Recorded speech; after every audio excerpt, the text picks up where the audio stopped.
begin with the end in mind. I had read this somewhere really long ago that for anything to come into reality, there have to be two creations. The first creation is always in the mind. That visualization with absolute clarity has to happen in the mind first of the person who wishes to achieve that particular thing. That clear visualization has to happen first in the mind. And then the second creation takes place, that is in reality. For the first creation, you really don't need to take any action. The step is actually before you take any action, right? And for the second creation, of course, that comes from action, and then you bring that thing into reality.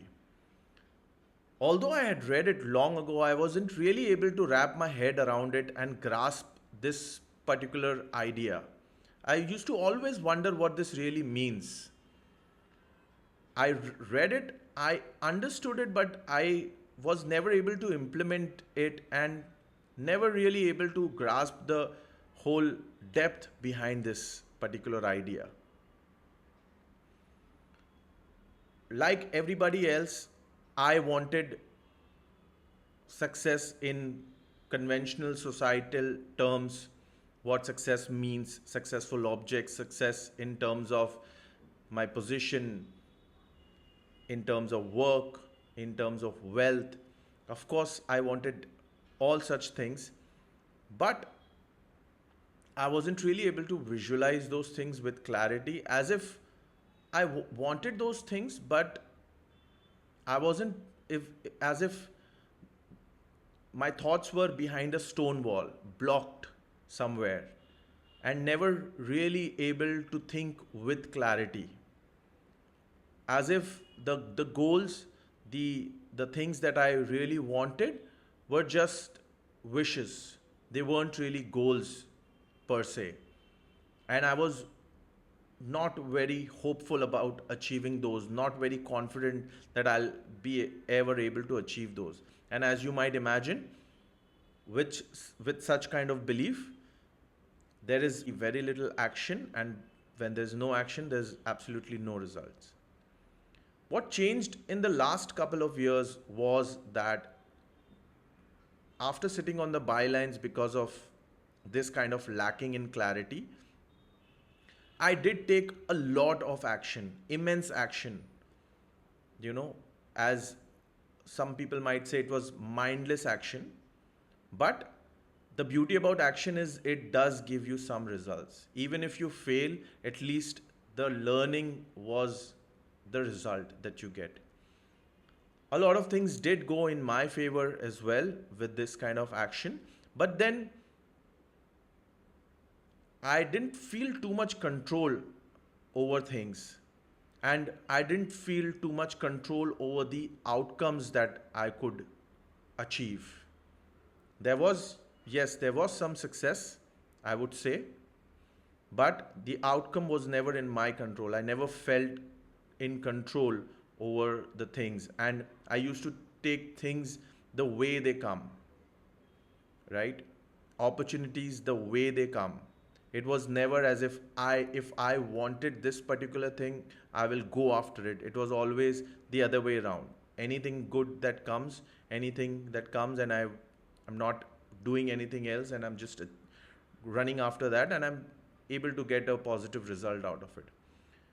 Now, what has changed in the last year is I'm beginning to understand this particular idea, and I say this out of experience. What has really changed is that I start with the outcome in mind. I am absolutely clear, and a disclaimer here that I've just started doing this, so it's not as if I've mastered this particular principle. It's still a very, very long way away. So what I have started doing is I first visualize the outcome.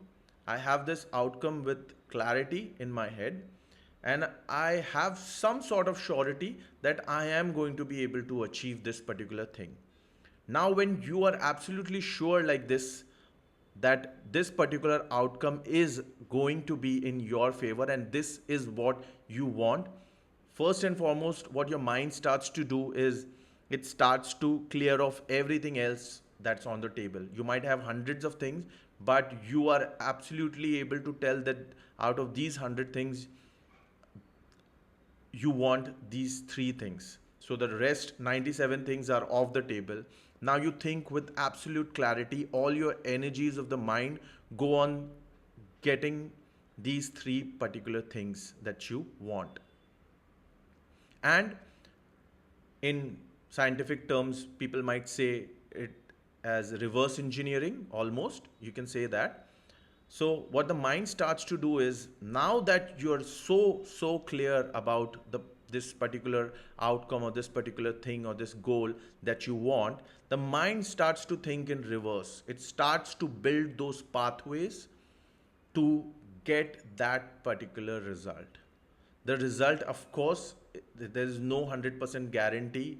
There is never a guarantee that the result is going to be absolutely in your favor, but there is a strong possibility, a strong sense that the result is mostly going to be in your favor.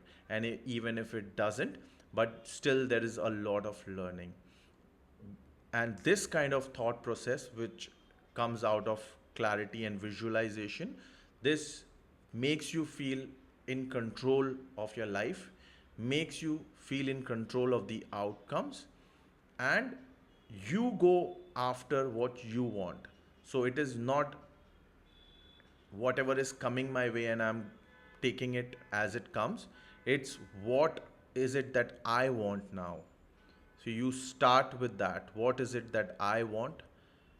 I have clarity of the outcome and I start from there. And you feel absolute control over your life, absolute control over mostly how the outcome is going to be. So if there was one takeaway for this video which I would like to share with you guys, and I would be hopeful if you guys applied this in your life, is never start something when there is no clarity. You should have that clarity in your head first of, let's say, 2, 3, 4 things in your mind. Then and only then be absolute sure about those things and then start taking actions. And most of the time you will be surprised with the kind of results you're able to achieve. Even if there are failures, that failure will have that feeling of positivity in your mind. And it is, even if there are downfalls, you will be able to bounce back because of the control you feel over your life. That is what I wanted to share with you today. This is First Principles. My name is Zaid, and thank you for tuning in.